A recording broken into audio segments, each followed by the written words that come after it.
বাংলাদেশের সবচেয়ে বড় সংসদ ভবনের নাম হলো গ্রামীণ চায়ের দোকান। এক হাতে বিড়ি টানবে আর এক হাতে চা মারবে আর গল্প করে পোস্টার দেখবে, লক্ষ্য করে দেখবে দাঁড়িয়েলা টুপিওয়ালা মানুষ চেয়ারম্যানের ভোট করার জন্য দাঁড়ায় গেছে, এমপির ভোট করার জন্য দাঁড়ায় গেছে, গল্প শুরু করে দিচ্ছে ওখানে। আরে এতদিন লোকটাকে ভালোই জানতাম, মৌলবি মানুষ, দাঁড়িয়েওয়ালা মানুষ, টুপিওয়ালা মানুষ, মসজিদের ইমামতি করে, মাদ্রাসা চাকরি করে, অথচ লক্ষ্য করে দেখতেছি এবার লোকটা ভোটে দাঁড়াইতে গেছে, হুজুর মানুষ ভোটে দাঁড়াতে গেল, হুজুরের লোভের শেষ নাই। বলে কি হুজুর আপনি ভালো মানুষ, আপনি এই কামে আসলেন কেন? ভাইয়েরা আমার মানে হলো সিটারি, বাটপারি, চুরি, ডাকাতি, দুর্নীতি সব করবে ওরা। আর হুজুরের এখানে মসজিদ মাদ্রাসাতে ব্যস্ত থাকে, মসজিদ মাদ্রাসা পড়ে থাকবি। তাহলে তো আল্লাহ কোরআনে কারীমের ভিতরে এমন সুন্দর করে আয়াতগুলো নাযিল করতেন না, নবীজি রাষ্ট্রপতি হতেন না, নবীজি রাষ্ট্র পরিচালনা করতেন না। আমার ভাইরা এবার কাল লাগান, আমি আপনাদেরকে একটা আলোচনা বোঝাবার চেষ্টা করছি, সেটা হলো আল্লাহর আইন চায় না কারা? আল্লাহর আইন যারা চায় না তারা হলো বাংলাদেশের মারে যে নির্ভেজাল মুনাফিক তারা। এখন আমার ভাইরা পৃথিবীর মাটিতে বাংলাদেশে তো অনেক মুসলমান আছে, ওই 18-19 কোটি মানুষের মধ্যে দু একটা মুনাফিক আছে না নাই? জোরে বলেন আছে না নাই? আসেন আজকের আয়াতে স্পষ্ট করে দেবে কে মুনাফিক আর কে ভালো মানুষ। লক্ষ্য করেন কেন না, মুনাফিকের লোক যদি থাকে নিশ্চিত জাহান্নামে যাওয়া লাগবে। নামাজ, রোজা, হজ, যাকাত সব করবেন, তারপরেও জাহান্নামে যাওয়া লাগবে। ওই যে আগেই বলেছি, ইমানের টিউবে যদি লিক না ছাড়েন, পটি যদি না বন্ধ করেন, নামাজ, রোজা, হজ, যাকাত যতই করেন না কেন, ইমানের টিউবের পটি যদি না দেওয়া হয় তাহলে জাহান্নামে যাওয়াই লাগবে।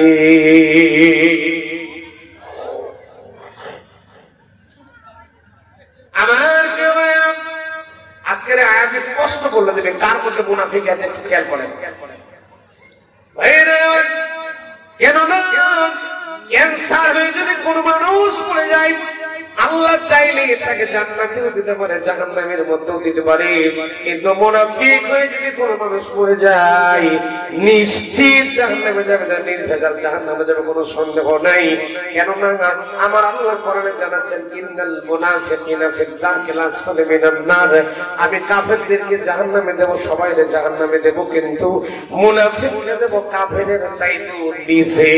মুনাফিক থাকলে একেবারে জাহান্নামের নিম্ন দেশে। তার মানে মুনাফিকের রূপ যদি থাকে, মুনাফিক আমাদের মধ্যে যদি থাকে, নামাজ, রোজা, হজ, যাকাত, কুরবানি, ইবাদত সব কিছু শুদ্ধ করার পরেও কিন্তু জাহান্নামে যাওয়া লাগবে। তাহলে জাহান্নামে যাওয়ার রাস্তা বন্ধ করার দরকার আছে।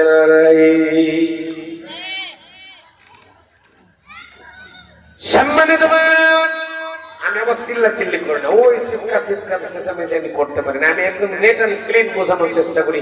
আমার কথাগুলো বুঝতেছেন তো নাকি? কথা বোঝা যায় তো? আসেন এবার আয়াতের অনুবাদে আল্লাহ কি বলতেছেন দেখেন। স্পষ্ট আল্লাহ দলিল দিচ্ছেন মুনাফিক কারা।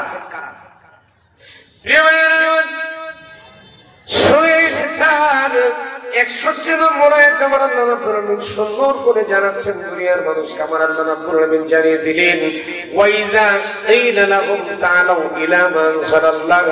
আল্লাহ পাক জানাচ্ছেন ওয়া মানে এবং ইযা মানে, যখন কিলা মানে বলা হবে, লাহুম মানে তাদেরকে, মানে আমাদেরকে। কাদেরকে? আমাদের। কথা বলেন কাদেরকে? আমাদেরকে। আল্লাহ বলেন যখন আমাদেরকে বলা হয়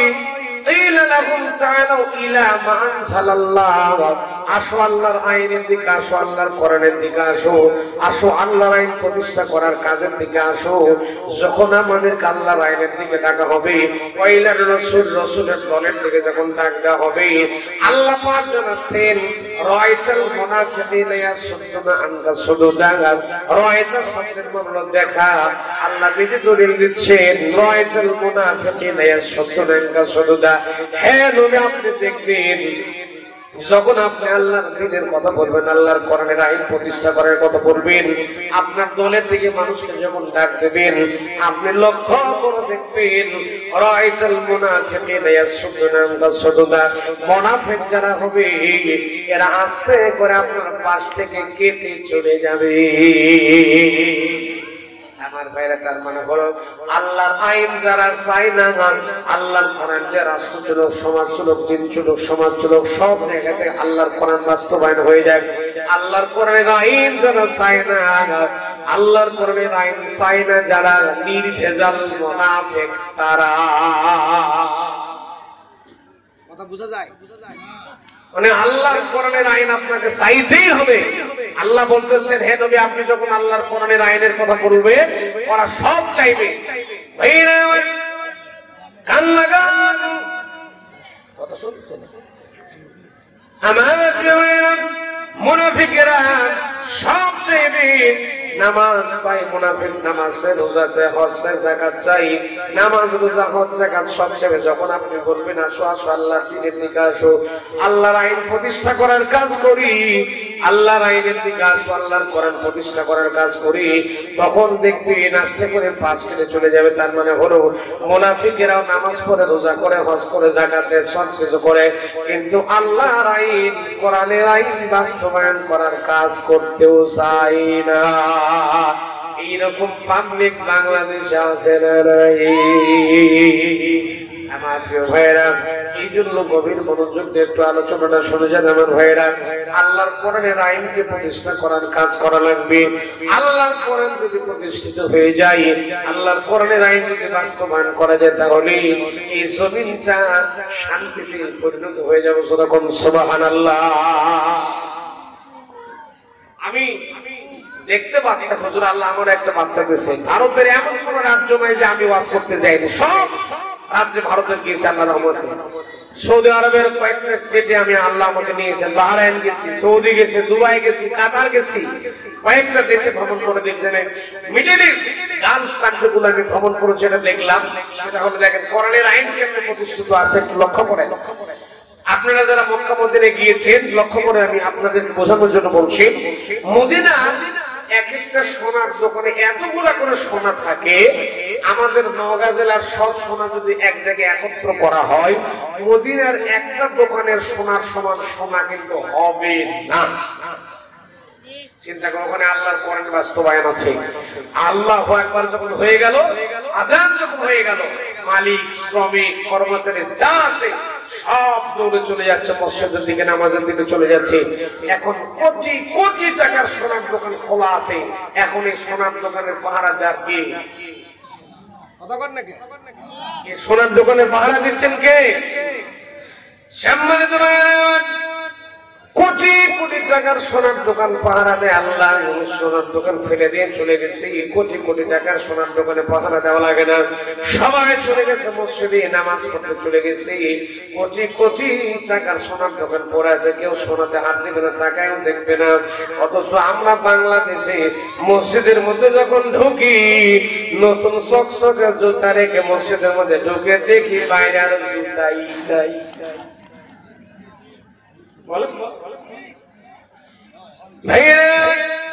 আমাদের জুতাই থাকে না, আর সেখানে কান করে খুলে রাখেন আমার ভাইরা।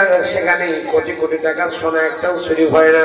আমাদের দেশে মসজিদের জুতাও ঠিকঠাক মতো থাকে না। আমার ভাইরা, আমি লক্ষ্য করে দেখেছি, মিডল ইস্টে আমি লক্ষ্য করে দেখলাম, গালফ কান্ট্রি গুলোতে লক্ষ্য করে দেখলাম, একটা মেয়ে চলবে, রাতে চলবে, দিনে চলবে, কোনো টেনশন ফিল করে না তারা। দিন নাই রাত নাই, সব সময়ের জন্য চলবে। রাত 12টা, 1টা, 2টা, 3টা, 4টা বলে কোনো প্রশ্ন নেই, সব সময়ের জন্য চলবে, কোনো টেনশন নেই। অথচ বাংলাদেশে মাটিতে ক্লাস 8 পড়ে ছোট্ট একটা বাচ্চা মানুষকে, ছোট্ট একটা বাচ্চা মেয়েকে বদলগাছি থেকে শেরপুর, আপনি চিন্তা করেন রাত 8টার দিকে যদি ছেড়ে দেওয়া হয়, বদলগাছি থেকে শেরপুরে আসতে পারবে কিনা বাপ মায়ের মনের মধ্যে টেনশন হয়। ঠিক কিনা বলে ভাইরা?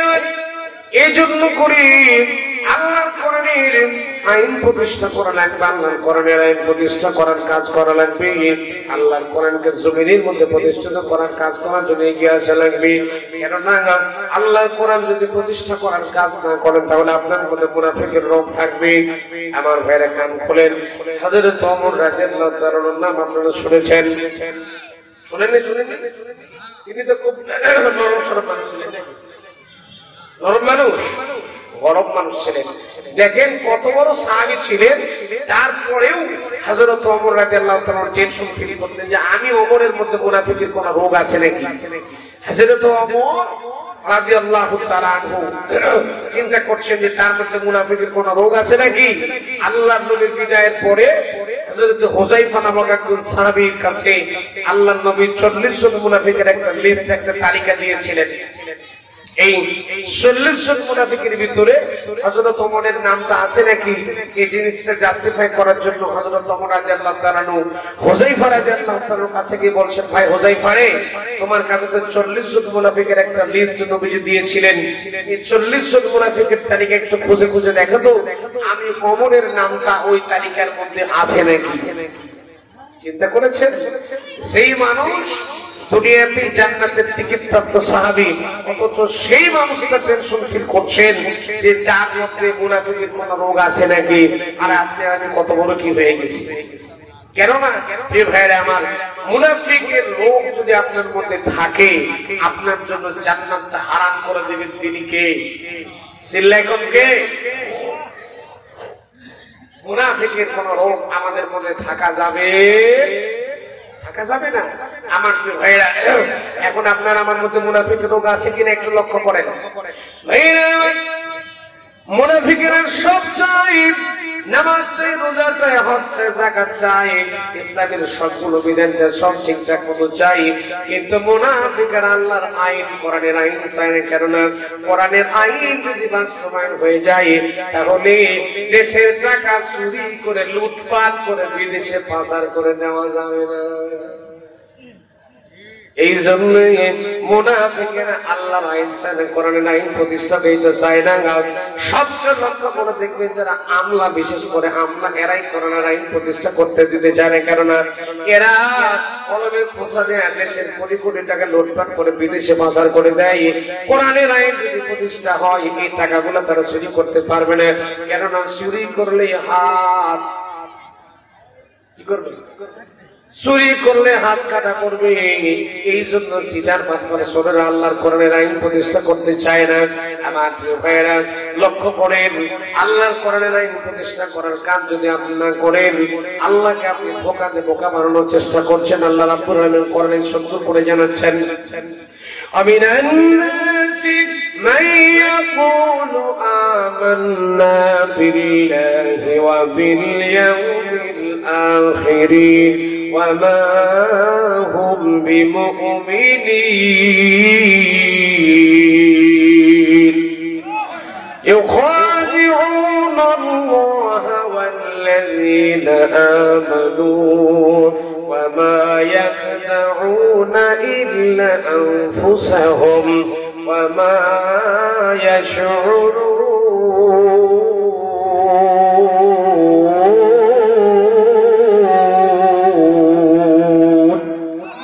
আরেকটু সিল্লে কর আল্লাহু আকবার।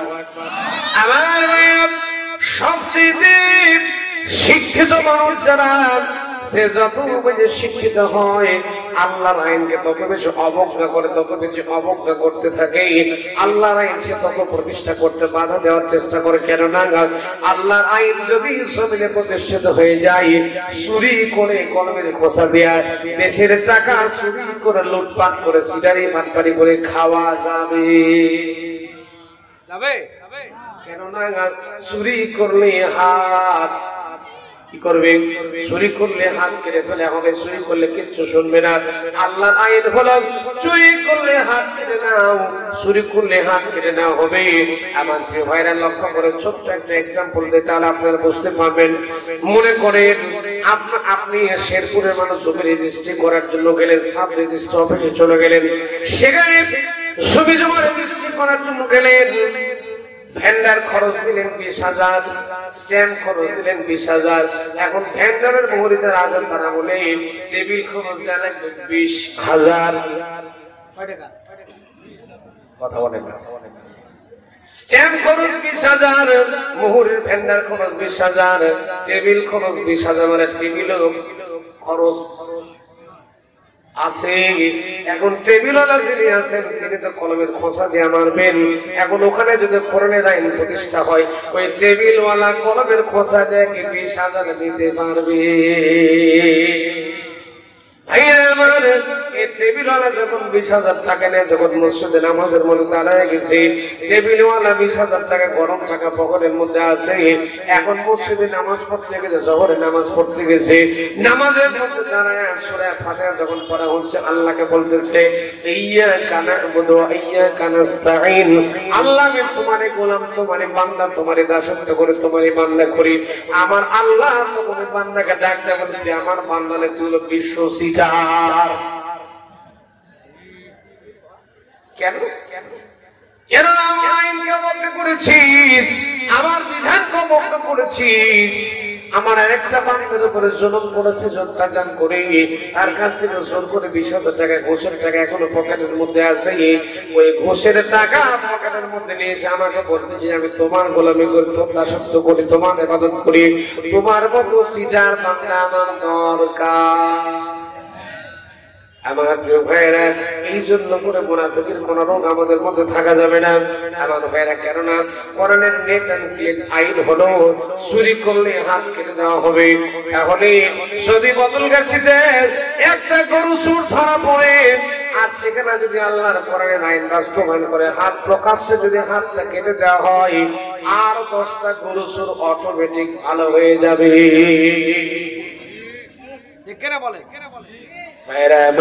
এই জন্য করে মুনাফিকের কোন রোগ রাখা যাবে না, আল্লাহর আইন প্রতিষ্ঠা করার কাজ করা লাগবে। ছোট্ট একটা ঘটনা বলি, আপনাদের সামনে একটু উপস্থাপন করার চেষ্টা করি।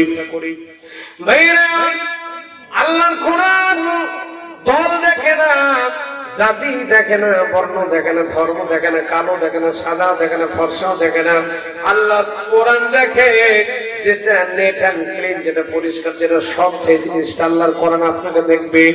আমার ভাইরা, আল্লাহ নবীর জামানায় আল্লাহ নবীর কাছে একটা বিচার এলো, বিশ্ব নবীর কাছে ছোট্ট একটা বিচার এলো। কেমন বিচার, শর্টকাট ছোট্ট করে আপনাদেরকে একটু বোঝায় দেই। আমার ভাইরা, নবীর নিজের দলের লোক, নিজের বংশের একটা মহিলা কয়েকটা টাকা চুরি করেছিল। আজকে বোঝা যায় ভাইরা, নবীর নিজের দলের লোক, নিজের কাছের লোক একজন মহিলা কিছু টাকা চুরি করেছিল। কিছু টাকা চুরি করার কারণে মহিলার বিচারটা আমার নবীর কাছে চলে এলো। ইহুদি মানুষের কিছু টাকা একটা মহিলা চুরি করেছিল। এই মহিলা ছিল নবীর বংশের লোক, নবীর দলের লোক, নবীর কাছের লোক। খেয়াল করেন, ইহুদি মানুষের টাকা চুরি করেছেন, নবীর দলের লোক, নবীর কাছের লোক। ইহুদির টাকা চুরি করেছিল। টাকা চুরি করার কারণে আল্লাহ নবীর কাছে বিচারটা যখন চলে এলো, আমার নবী তখন বিচার করলেন। কোরআনের বিচার চুরি করলে কি করা লাগবে, কি করা লাগবে? নবীজি বিচারে রায় দিলেন। নবীজি দেখলেন আল্লাহর কোরআন, আল্লাহর কোরআনের চাইতে এই দুনিয়াতে শ্রেষ্ঠ বিচারের কোন কিতাব আর একটাও। কারণ আমার আল্লাহ রাব্বুল আলামিন বলছেন, তাম্মাত কালিমাতু রাব্বিকা সিদকাও ওয়া আদলা লা মুবাদদিলা লিকালিমাতিহি ওয়া হুয়াস সামিউল আলীম। আল্লাহু আকবার। আরেকটু সিল্লা করুন, আল্লাহু আকবার, আল্লাহু আকবার। এই পৃথিবীর জমিনে আল্লাহর কোরআনের চাইতে শ্রেষ্ঠ বিচারের কিতাব আর একটাও হতে পারে না, ইনসাফের কিতাব একটাও হতে পারে না। কোরআন কাউকে দেখে না, কোরআন নিজের বাপ দেখে না, নিজের ভাই দেখে না, নিজের আত্মীয় স্বজন কিছু দেখবে না। আল্লাহর কোরআন দেখবে, যেটা সত্য, যেটা ন্যায় বিচার, সেটাই কোরআন করে দেবে। কেননা স্পষ্ট করে আমার আল্লাহ রাব্বুল আলামিন বলছেন, ওয়ালা يجرمنكم شنآن قوم على ألا تعدلوا ইদিলু হুয়া আকরাবু লিত্তাকওয়া ওয়াত্তাকুল্লাহ ইন্নাল্লাহা খাবীরুম বিমা তা'মালুন।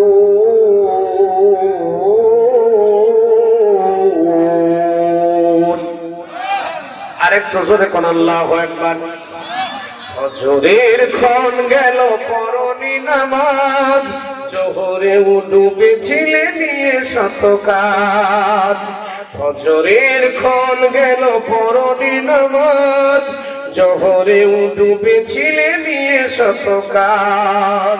হেলাই খেলাই গেল আসরের কাল, মাগরিব পড়লে না নামাজের সাজ। বিনোদনে কেটে গেল এসার সময়, এতটুকু জানলো না কবরের ভয়। খুঁজলে না একবারও নাজাতের পথ, মুসলিম নাম নিতে পেলে না কোলাজ। ফজরের ক্ষণ গেল পরনি নামাজ, জোহরে ডুবেছিলে নিয়ে শত কাজ। তোমার মতন নেই হতভাগা কেউ, নেই এত পাপাচারী পৃথিবীতে আর। একবার শুরু হলে ভাঙনের ঢেউ, কখনো ফেরাতে জানি পারবে না তার। তোমার মতন নেই হতভাগা কেউ, নেই এত পাপাচারী পৃথিবীতে আর। একবার শুরু হলে ভাঙনের ঢেউ, কখনো ফেরাতে জানি পারবে না তার। নামাজে পারান করে কাফের মুমিন, বিশ্বাসে আবাদ করো বুকের জমিন। সালাত কায়েম করা ঈমানের দাবি, পরকাল মুখী কর মনটাকে আজ। আল্লাহু আকবার। সালাত কায়েম করা ঈমানের দাবি, পরকাল মুখী কর মনটাকে আজ। ফজরের ক্ষণ গেল পরনি নামাজ, জোহরে ডুবেছিলে নিয়ে শত কাজ। হেলাই খেলাই গেল আসরের কাল, মাগরিব পড়লে না নামাজের সাজ। বিনোদনে কেটে গেল এসার সময়, এতটুকু জানলো না কবরের ভয়। খুঁজলে না একবারও নাজাতের পথ, মুসলিম নাম নিতে পেলে না কোলাজ। ফজরের ক্ষণ গেল পরনি নামাজ, জোহরে ডুবেছিলে নিয়ে শত কাজ। নারে তাকবীর, নারে তাকবীর। একটু হাতগুলো বের করে আল্লাহকে দেখেন তো ভাই। নারে তাকবীর। এতগুলো মানুষের হলে এতটুকু হলে কেমন হবে? একটু আওয়াজ দিতে হবে আল্লাহর নামে, একটু তাকবীর দেবো আমরা। নারে তাকবীর। আল কোরআনের আলো, আল হাদিসের আলো, তোমার নেতা আমার নেতা। নারে তাকবীর। আলহামদুলিল্লাহ বলেন। আমার প্রিয় ভাই, আমি কথা বলছিলাম, লক্ষ্য করুন, কোরআন কখনো কোন দলের লোক দেখে, কোরআন স্পষ্ট আল্লাহ দলিল দিয়েছেন, ওয়ালা ইয়াজিরি মান্নাকুম শানাআনু কওমিন আলা আল্লাহ তা'দিলু ই'দিলু হুয়া আকরাবু লিত্তাকওয়া। কি সুন্দর করে আল্লাহ তাআলা বলছেন যে দল হোক, যে জাতি হোক, যে গোষ্ঠী হোক, যদি তোমাদের কাছে বিচারের জন্য আসে, তার জন্য তোমরা ইনসাফপূর্ণ ন্যায় বিচার প্রতিষ্ঠা করে দাও। সুবহান সুবহানাল্লাহ, সুবহানাল্লাহ। আমার প্রিয় ভাইরা, ইহুদির মহিলার টাকা চুরি করেছে নবীজির কাছে বিচার, মনে আছে আপনাদের? এই মহিলা মুসলমান ঘরের মহিলা, ইহুদির ঘরের টাকা চুরি করেছে। টাকা চুরি করে আমরা বিচার তো চলে যেতে আল্লাহর নবীর কাছে। আল্লাহর নবী বিচারিক মামলা যখন শুনলেন, শোনার পরে সাক্ষ্য প্রমাণ গ্রহণ করলেন। গ্রহণ করার পরে নবীজি রায় দিয়ে দিলেন, ইহুদির পক্ষে রায় দিয়ে দিলেন। নবীজি রায় দিলেন। নবীজি মদিনার রাষ্ট্রপতি ছিলেন, নবীজি রাষ্ট্রপ্রধান ছিলেন, মদিনার প্রেসিডেন্ট ছিলেন আল্লাহর নবী। আল্লাহর নবী বিশ্ব নবী মুহাম্মদুর রাসূলুল্লাহ সাল্লাল্লাহু আলাইহি ওয়াসাল্লাম যখন রায় দিলেন, এই মুসলমান মহিলার হাত দুটো কেটে বাদ দিয়ে দাও, মানে চুরির শাস্তি আল্লাহর কোরআনের বিধান হলো চুরি করলে হাত কাটা লাগবে, করা লাগবে, চুরি করলে হাত কাটা লাগবে। এই রায় আমার নবীজি দিয়ে দিলেন যে মুসলমান মহিলার হাত কেটে দাও, কেননা ইহুদির টাকা চুরি করেছে। এখন নবীজি যদি ওখানে দলের লোক ভাবতেন, নিজের কাছের লোক ভাবতেন, নিজের মধ্যবংশের লোক ভাবতেন, মনে করতেন যে আমার কাছের লোক, নবীজির কাছে তো ক্ষমতা ছিল, নবীজি মদিনার প্রেসিডেন্ট ছিলেন, রাষ্ট্রপতি ছিলেন, চাইলে তিনি বিচারটা উলট পালট করতে পারতেন, মহিলার হাত না কেটে তিনি ছেড়ে দিতে পারতেন। যেটা আমাদের বাংলাদেশে আমরা দেখি, নিজের দলের লোক যদি হয় কৌশল করে কায়দা করে ছেড়ে দেয়, আর অপর দলের লোককে কায়দা করে জেলের মধ্যে ঢুকায় দেয়। আছে না নাই? অথচ নবীজি নিজের দলের লোক, নিজের কাছের লোক মহিলার হাত কাটার জন্য রায় দিয়ে দিলেন। বিচার করলেন, মহিলার হাত কাটার জন্য যখন রায় দিয়ে দিলেন, সাহাবায়ে কেরাম টেনশন ফিল করতে লাগলেন। আমার ভাইরা, নবীজি আমার মসজিদ নববীতে বসে আছেন, রায় দেওয়ার পরে বসে আছেন। এইদিকে বড় বড় সাহাবায়ে কেরাম, হযরত আবু বকর, ওমর, ওসমান, আলী রিদওয়ানুল্লাহি তাআলা আলাইহিম আজমাইন, বড় বড় সাহাবী বসে আছেন। তারা টেনশন ফিল করছেন, আরে নবীজি এটা কেমন রায় দিল? মহিলার এখনো পর্যন্ত বিয়ে হয়নি, বিয়ে পর্যন্ত হয়নি। মহিলা ধনাত্ম ঘরের মহিলা, অনেক ধনী ঘরের মহিলা, আবার সম্ভ্রান্ত ঘরের মহিলা, মহিলার তো বিয়ে হয়নি। আর যদি মহিলার কেটে দেওয়া হয় তাহলে তো মহিলার বিয়ে হবে না। আমার ভাইয়েরা, মুসলমানদের মধ্যে এরকম ঘটনা ঘটলো। সাহাবীরা টেনশন ফিল করলেন যে নবীজিকে কোনো মতে কনভার্ট করে, নবীজিকে একটু কনসিডার করে, একটু বিবেচনা করে যদি সুপারিশ করে যদি বিচারটা কমানো যেত। সাহাবীরা এটা চিন্তা করতেছেন যে মহিলার হাত কাটা রায় নবীজি দিয়েছেন, হাত না কেটে একটু আঙ্গুল টাঙ্গুল কেটে রক্তপাত করে দিয়ে বিচারটা যদি শেষ করে দেওয়া যেত খুব ভালো হতো। এটা সাহাবীরা চিন্তা করছেন। এখন এই কথাটা নবীর সামনে বলবে কে? কেউ তো সাহস করে না, জোরে কোন আল্লাহু আকবার। কেননা আমার নবী রায় দিচ্ছেন কি দিয়ে? কথা কয় না ভাই, কথা কয় না। কি দিয়ে? কি দিয়ে? কি দিয়ে? আমার নবী রায় দিয়েছেন আল্লাহর কোরআন দিয়ে। কোন সাহাবী কথা বলার মতো সাহস করছেন না। তারা টেনশন ফিল করছে যে কেমনে নবীর সামনে যাই। এখন নবীর মসজিদ নববীর বারান্দায় সাহাবীরা টেনশন ফিল করছেন, গল্প করছিলেন। এমন সময় নবীজির একটা নাতি ছিল, নাম ছিল হযরত ওসামা বিন যায়েদ রাদিয়াল্লাহু তাআলা। নবীজির পালক পুত্র যায়েদ রাদিয়াল্লাহু তাআলা ছেলে, তার নাম ছিল ওসামা। এই ওসামা বিন যায়েদ ওই দিকে যাচ্ছিল। এখন দাদা আর নাতির মধ্যে মহব্বতপূর্ণ সম্পর্ক থাকে কিনা? এই কথা বল না কেন? থাকে না? থাকে না? এখন আমি যে কথাটা বলতে পারবো না, আমি পারবো না মনে করেন, আপনি পারছেন না। এখন কনভার্ট করার জন্য দাদাকে কনভার্ট না কিরাই কিন্তু বেশি করতে পারে। দাদার নাতির মধ্যে একটু মহব্বত থাকে না? এখন সাহাবীরা ভয় পাচ্ছেন যে নবীজিকে এই কথা বলা যাবে না। এখন ওসামা বিন যায়েদকে ডাক দিয়েছে, বলছে ওসামা রে এদিকে আসো, এদিকে কাছে আসো। কাছে আসার পর বলছে ওসামা রে তোমাকে একটা কাজ করে দেওয়া লাগবে। তোমার দাদা বিশ্ব নবী মুহাম্মদ রাসূলুল্লাহ সাল্লাল্লাহু আলাইহি ওয়াসাল্লাম কিছুক্ষণ আগে একটা মামলার রায় দিয়েছে। রায়টা মুসলমানদের বিপক্ষে চলে গেছে। একটা মহিলার হাত কাটা রায় দিয়েছে। তুমি একটু যাও তো, গিয়ে নবীকে একটু বলো নবী যেন এই মহিলার হাত না কেটে সামান্য একটু আঙ্গুল কেটে একটু রক্তপাত করে দিয়ে আর বিচারটা কমপ্লিট করে মামলা যেন ক্লোজ করে দেয়। এখন এই কথাটা সাহাবায়ে কেরাম হযরত ওসামা বিন যায়েদ রাদিয়াল্লাহু তাআলা বলছেন। ওসামা ছোট মানুষ ছিল, জোরে কোন আল্লাহু আকবার। আর নবীজি তাকে খুব মহব্বত করতেন, জোরে কোন সুবহানাল্লাহ।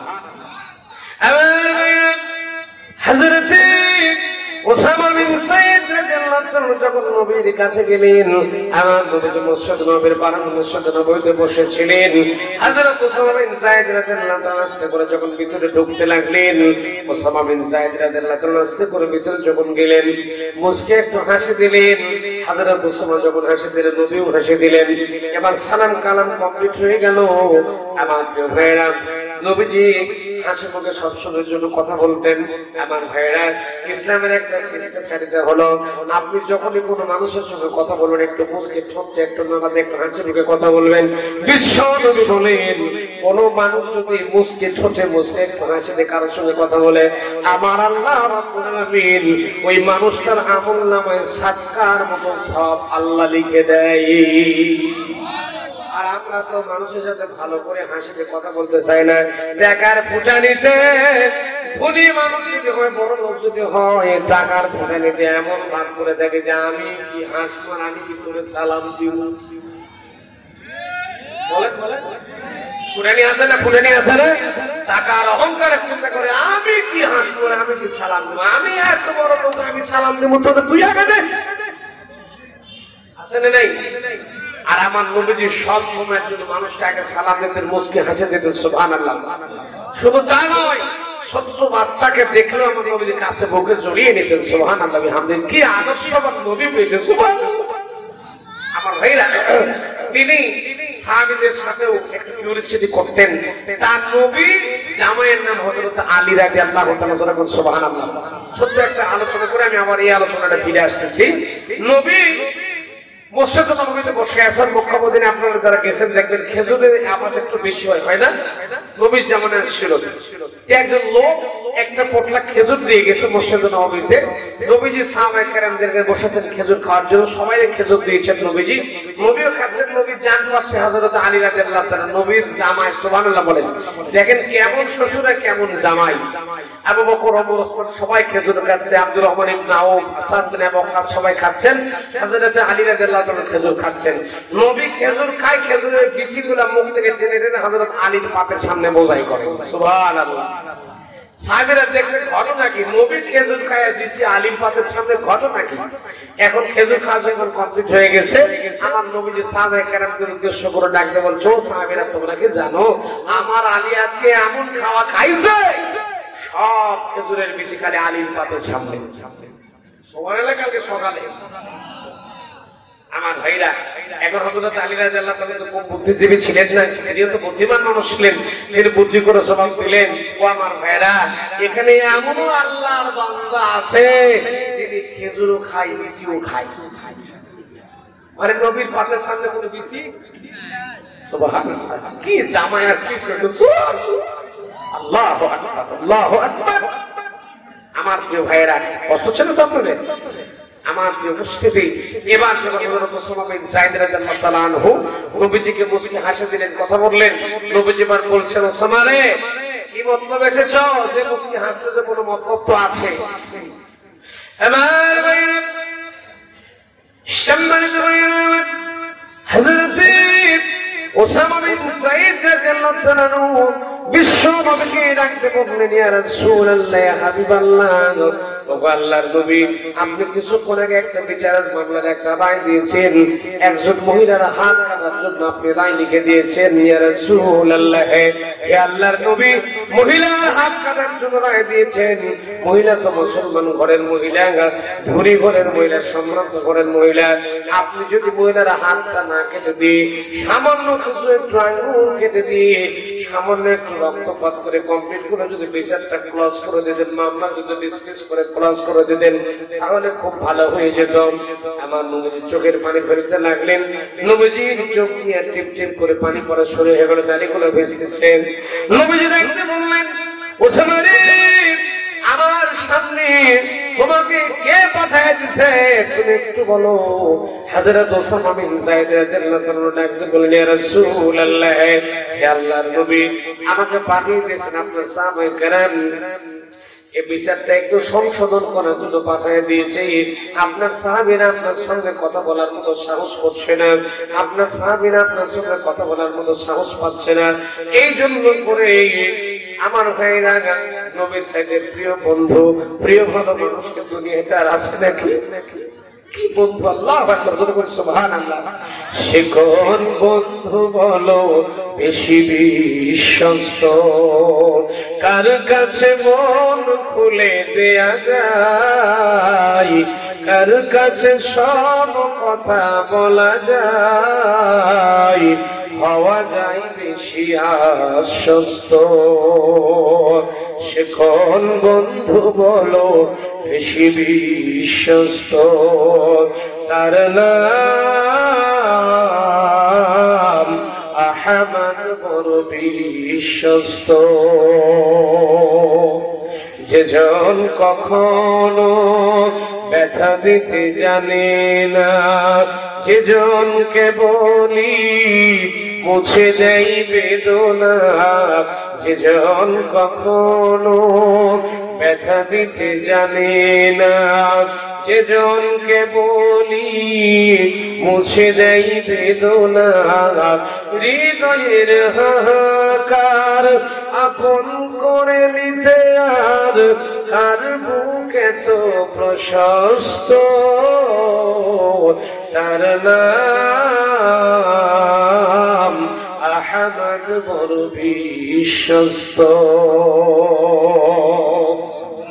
সে কোন বন্ধু বলো বেশি বিশ্বস্ত, কার কাছে মন খুলে দেয়া যায়, কার কাছে সব কথা বলা যায়, হওয়া যায় বেশি আশ্বস্ত।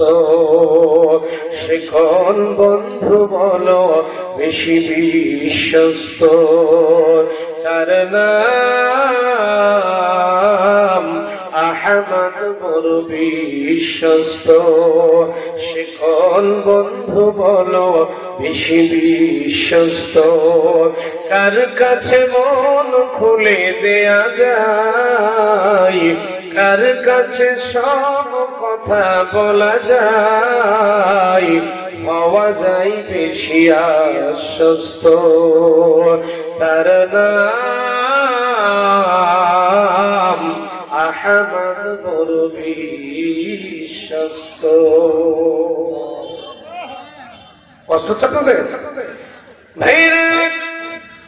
আল্লাহর নবী হযরত উসামাকে বুকের মধ্যে জড়িয়ে নিলেন আর ডাকতে বলল, উসামারে, আমার সাহাবীরা তোমাকে পাঠায় দিছে, আমি আমার সাহাবীদের সঙ্গে একটু আলাপ করতে যাই, আমার সাহাবীদের সঙ্গে একটু কথা বলতে চাই।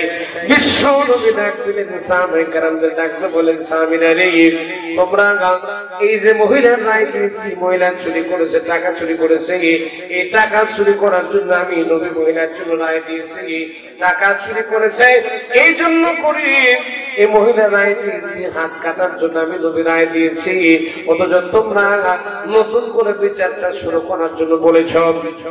বাবা সাহাবায়ে কেরাম, আজকে যদি টাকাটা চুরি না করতো, এই মহিলা টাকা না চুরি করে, আমার এই বংশের মহিলা মুসলমান ঘরের মহিলা টাকা না চুরি করে যদি আমার নিজের জন্মদান কন্যা আমার মেয়ে খাতুনে জান্নাত ফাতেমা যদি টাকা চুরি করতো, আমি বিশ্ব নবী ওই মহিলার যেমন করে রায় দিয়েছে, হাত কাটার যেমন করে রায় দিয়েছি, আমি নবী এক মুহূর্ত দেরি করতাম না, আমার নিজের কলিজা মেয়ে ফাতেমার হাত কেটে বাদ দিয়ে দিতাম।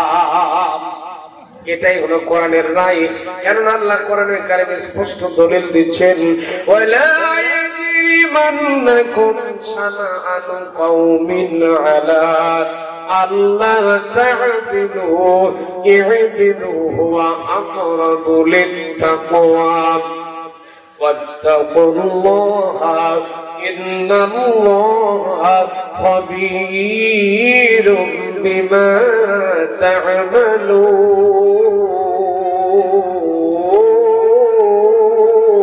تعملون. আরেকটু সিল্লে কোন আল্লাহু আকবার।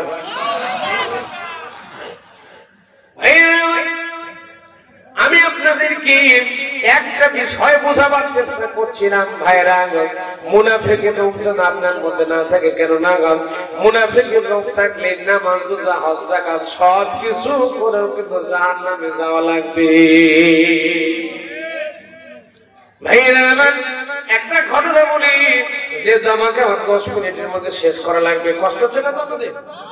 ভাইরা আমার, লক্ষ্য করুন, আব্দুল্লাহ বিন উবাই নাম আপনারা শুনে থাকবেন। আব্দুল্লাহ বিন উবাই নামাজ পড়তো, রোজা করতো, হজ করতো, যাকাত দিত, তাও কেমন বড় মুসল্লি ছিল। আল্লাহর নবী ইমামতি করতো, মুসল্লি থাকতো। আব্দুল্লাহ বিন উবাই কান খাড়া করে একটু শুনে যান আমার ভাইরা। আব্দুল্লাহ বিন উবাই নবীর পেছনে নামাজ পড়তো, রোজা করতো, হজ করতো, যাকাত দিত, কিন্তু আল্লাহর আইন মানতো না।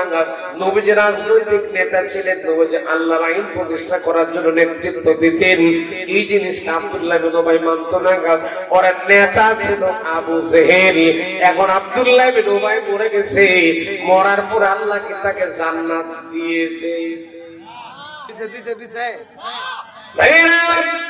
তাহলে আপনার আমার ভিতরে যদি আল্লাহর আইন প্রতিষ্ঠা করার কাজ যদি মনের মধ্যে না আসে, ওই রকম নেতৃত্ব যদি গ্রহণ করতে না পারে, আমার ভাইরা, নামাজ রোজা হজ যাকাত সব থাকার পরেও মৃত্যুটা হবে মুনাফিক নেতা আব্দুল্লাহ বিন উবাইয়ের মতো, কিন্তু মরণ হবে। কারণ আমার ভাইরা, আব্দুল্লাহ বিন উবাইয়ের নামাজ ছিল, রোজা ছিল, হজ ছিল, যাকাত ছিল, দাড়ি ছিল, চোখে ছিল, পাগড়ি ছিল, সব ঠিকঠাক ছিল, কিন্তু আব্দুল্লাহ বিন উবাই একটা জিনিস মানত না। আল্লাহর নবী, বিশ্ব নবী মুহাম্মদ রাসূলুল্লাহ সাল্লাল্লাহু আলাইহি সাল্লাম ছিলেন, আল্লাহর আইন প্রতিষ্ঠা করার কাজ করতেন, নবীজি নেতৃত্ব দিতেন, আল্লাহর আইন প্রতিষ্ঠা করার জন্য নবীজি নেতৃত্ব দিয়েছিলেন। এই আল্লাহর আইন প্রতিষ্ঠা করার কাজ আব্দুল্লাহ বিন উবাই করত না। ওর নেতা ছিল আবু জেহেল। আমার প্রিয় ভাইরা, এই একটা কারণে কিন্তু আল্লাহ তাকে জান্নাতের ভিতরে দেয়নি। আপনার আমার জীবনটা আবার মিলাই দেখি তো ভাই, আব্দুল্লাহ বিন উবাইয়ের জীবনের সাথে আপনার জীবনটা একটু মিলাই ধরেন দেখি। আপনার জীবনে নামাজ পড়েন, রোজা করেন, হজ করেন, যাকাত দেন, দাড়ি আছে, টুপি আছে, পাগড়ি আছে, জুব্বা আছে, ইসলামের যতগুলো বিধান আছে সবগুলো ঠিকঠাক মতো আপনি এখনো পর্যন্ত মানতেছেন, কিন্তু আল্লাহর আইন বাস্তবায়ন করার কাজ আপনি এখনো পর্যন্ত করেন না। আল্লাহর আইনের রাষ্ট্রনায়ক হওয়ার জন্য চেষ্টা করেন না, আল্লাহর আইন বাস্তবায়ন করার কাজ করেন না। আব্দুল্লাহ বিন উবাইয়ের মতো আপনি কাজ করতেছেন। মরার পরে আল্লাহ যদি আপনাকে জান্নাতে দেয়, তাহলে আব্দুল্লাহ বিন উবাইকে কিন্তু আপনার সাথে একই জান্নাত আল্লাহর দেওয়া লাগবে। বুঝতে পারেন একই সূত্র মিলান। ওরা সব ছিল, আপনারও সব আছে। আপনাকে যদি আল্লাহ জান্নাতে দেয়, আব্দুল্লাহ বিন উবাইকে কিন্তু জান্নাত দেওয়া লাগবে। অথচ আল্লাহ কিন্তু আব্দুল্লাহ বিন উবাইকে জান্নাত দেয়, আল্লাহ কিন্তু জান্নাত দেয়নি। আমার প্রিয় ভাইরা, এই আব্দুল্লাহ বিন উবাই উহুদের ময়দান থেকে 300 লোককে নিয়ে ভেড়ে চলে গিয়েছিল। ওই দিন আমার নবীজি ছোট্ট বাচ্চার মতো হাউমাউ করে ডুকরে ডুকরে আমার নবীজি কেঁদেছিলেন। ভাইয়া, আব্দুল্লাহ বিন উবাই যখন উহুদের ময়দান থেকে 300 লোককে যখন ভেঙে চলে গেল, ওই দিন আমার নবীজি ছোট্ট বাচ্চার মতো হাউমাউ করে ডুকরে ডুকরে কাঁদতে লাগলেন। তারপর নবীজি আমার সব দুঃখ কষ্ট জ্বালা যন্ত্রণা সব কিছু ভুলে গেলেন। আব্দুল্লাহ বিন উবাইয়ের জীবনের সব কিছু আমার নবীজি ভুলে গিয়েছিলেন। আমার ভাইয়েরা, আব্দুল্লাহ বিন উবাই যেদিন মারা যাচ্ছিল, আমরা কিন্তু একদিন মরে যাবো, একদিন কিন্তু আমরা থাকবো না, একদিন মাথা পরে থাকবে না, টাকা পয়সা অর্থ সম্পদ কিন্তু কোন কাজে আসবে না। যেদিন মৌতের বিছানায় পড়ে যাব, কেউ কিন্তু থাকবে না। ভাইয়েরা, আব্দুল্লাহ বিন উবাই যখন মৃত্যুর কোলে ঢলে পড়লো, মৌতের বিছানায় যখন পড়ে গেল, আব্দুল্লাহ বিন উবাই তার ছেলের নাম ছিল আব্দুল্লাহ। নবীজি বলেছিলেন আব্দুল্লাহ নাম রাখা ভালো। আব্দুল্লাহ আর আব্দুর রহমান আল্লাহ অত্যন্ত পছন্দ করে, এই জন্য করে আব্দুল্লাহ বিন উবাই তার ছেলের নাম রেখেছিল আব্দুল্লাহ। আমার ভাইরা, এই আব্দুল্লাহ বিন উবাই মৃত্যুর কোলে যখন ঢলে পড়লো, মৃত্যুর কোলে যখন ঢলে পড়তেছে, তখন তার ছেলে আব্দুল্লাহ বিন উবাই আব্দুল্লাহকে ডাকতে পাশে বসে নিয়েছে। বসে নেওয়ার পরে ডাকতে বলে, বাবা আব্দুল্লাহ রে, আমি বুঝি আর বাঁচবো না, আমি বুঝি আর দুনিয়ায় থাকবো না, আমি বুঝি মরে যাবো, আমার মন বলছে আমি বুঝি আর বাঁচবো না। বাবা আব্দুল্লাহ রে, আমি যদি মরে যাই, আমি যদি মৃত্যুবরণ করি, আমার মারা যাওয়ার পরে তুমি আল্লাহর নবী মুহাম্মদ রাসূলুল্লাহ সাল্লাল্লাহু আলাইহি সাল্লামের কাছে একটু বলবে, আল্লাহর নবী বিশ্ব নবী মুহাম্মদ রাসূলুল্লাহ সাল্লাল্লাহু আলাইহি সাল্লাম যেন আল্লাহর নবী তার গায়ের জুব্বা মুবারকটা যেন আমার জন্য খুলে দেয়, আমার লাশটা যেন নবীজির গায়ের জুব্বা দিয়ে যেন আমার লাশটা দাফনের কাপড়ে মুড়ে দেওয়া হয়। আর আমার 2 নম্বর ওসিয়ত হলো বাবা আব্দুল্লাহ তোমার কাছে 2 নম্বর ওসিয়ত করছি, সেটা হলো আল্লাহর নবী বিশ্ব নবী মুহাম্মদ রাসূলুল্লাহ সাল্লাল্লাহু আলাইহি সাল্লাম যেন নিজে নবী নিজে দাঁড়িয়ে থেকে যেন আমার জানাজার ইমামতি করে নামাজটা পড়ে যেন কমপ্লিট করে, নামাজ কমপ্লিট করে কবরে নামায় দেয়। ওসিয়ত কয়টা?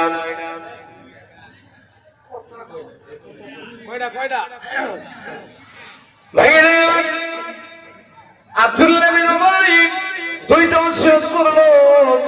এক নম্বর ওসিয়ত বিশ্ব নবীর গায়ে জুব্বা দেওয়া লাগবে। আব্দুল্লাহ বিন উবাই মরে গেলে তাকে বিশ্ব নবীর গায়ে জুব্বা দেওয়া লাগবে। আর 2 নম্বর ওসিয়ত হলো নবী যেন নিজে যেন ইমামতি করে নামাজটা কমপ্লিট করে পড়িয়ে দেয়। ভাইরা আমার আব্দুল্লাহ বিন উবাই যখন মারা গেল, আব্দুল্লাহ বিন উবাই মৃত্যুবরণ করার পরে আব্দুল্লাহ বিন উবাইয়ের ছেলে আব্দুল্লাহ চলে আসলো, নবীজির কাছে চলে আসলো। আল্লাহর নবী মসজিদ নববীর বারান্দায় 23 জন সাহাবায়ে কেরামদের বক্তব্য করছিলেন। তাফসীরে মুনিরের মধ্যে ঘটনাটা ক্লিয়ার ভাবে চলে এসেছে।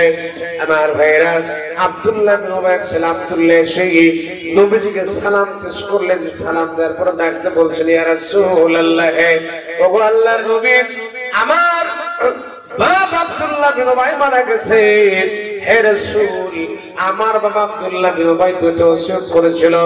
1 নম্বর ওসিয়ত হলো আপনি স্বয়ং নবীজি আপনি আপনার গায়ের জুব্বা মোবারকটা একটু খুলে দিবেন, আমার বাপের লাশটাকে কাফনে মোড়াই দেব, আপনার গায়ের জুব্বা দিয়ে আমার বাপের লাশ কাফনে মোড়াই দেব।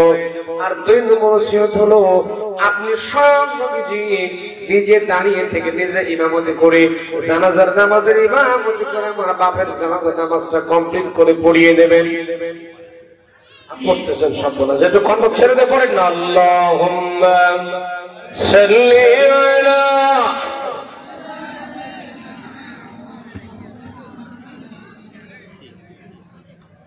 وعلى آل سيدنا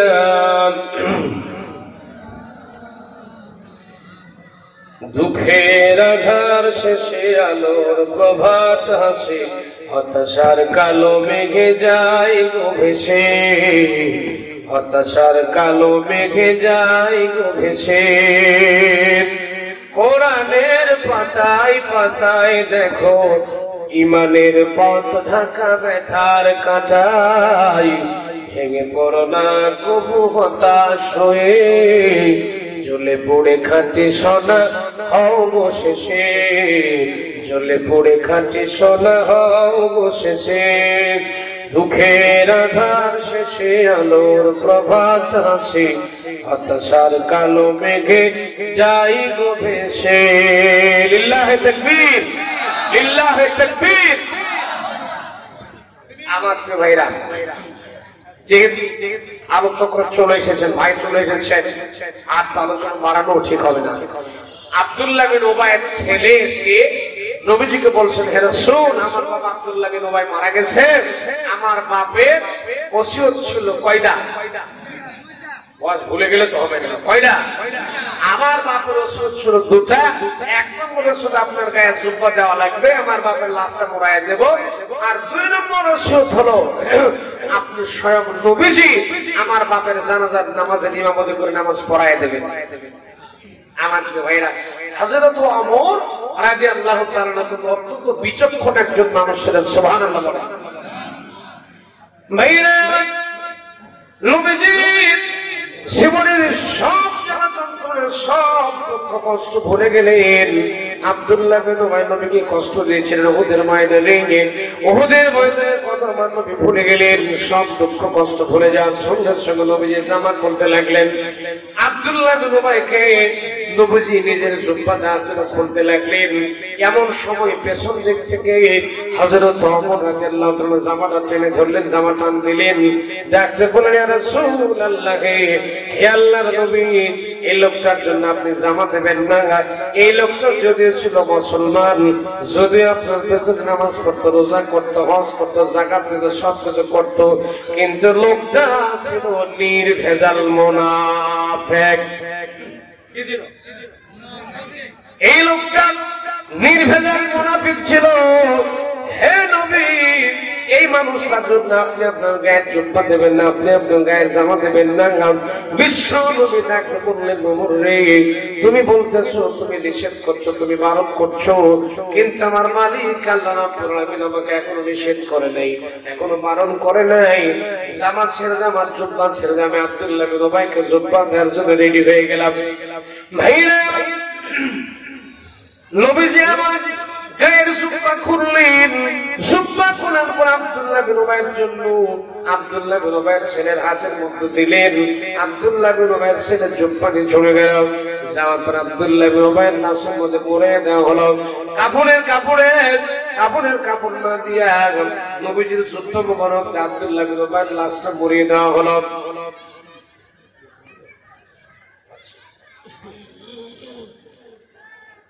ভাই শেষ করার সিরিপ চলে গেছে, টাইম শেষ, ওয়াজ শেষ। যেহেতু আমি বিশেষ করে কথা বলতে বলে স্লিপ আসলে আর কথা বলা পছন্দ করি না, যেহেতু মেহমান আমাদের চলে এসেছে, আমি আপনাদের কাছে লোক দোয়া করবেন। আবার যদি সুযোগ সময় হয় আবার আলোচনা হবে ইনশাআল্লাহ। আজকে আলোচনা এই পর্যন্ত থাক। তো একটা জিনিস আমি আপনাদেরকে বোঝাবার চেষ্টা করছি, যেটা সেটা হলো এই দেশে আল্লাহর আইন